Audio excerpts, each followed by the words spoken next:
So this next video I'll do is on the Lewiston lift bridge that goes over the Clearwater River. So, and then a section of River Drive. So this, everyone knows, if you're familiar with the Camas, knows it's kind of an iconic bridge. When they dammed up the Snake River and raised the water levels, they did some work on the bridge and pulled two sections out and replaced it with a modern lift span from the original bridge. So so I wanted to model it. I did a 70% compression on it, which if I did it all over again, I went to compress it. It would have been about a little over a foot longer, and it would have actually been significantly less work.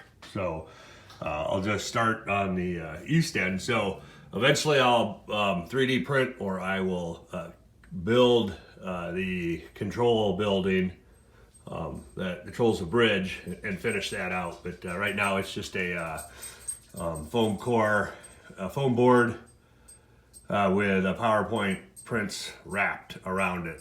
And so then when you come down to River Drive, this, if you go on Google Street View, I pretty much modeled this accurately. So section of Highway 12 and 95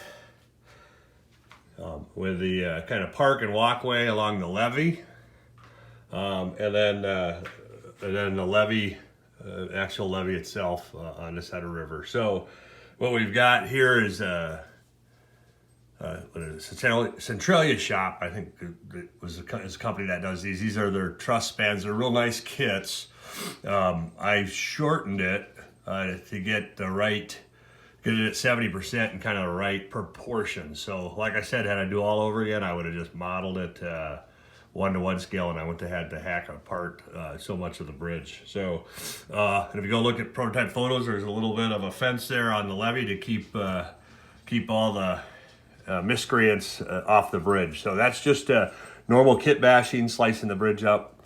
So the lift bridge itself is all built out of styrene, and so I had numerous photos, numerous angles, Google Earth imagery to get the approximate height, length, and everything. And so then I just modeled that. That's completely out of styrene. I think I probably worked on that for about 3 months. So a lot of work. My wife wanted me to make it function, but that would have been a whole lot extra work, and then a lot of extra risk with a track worker.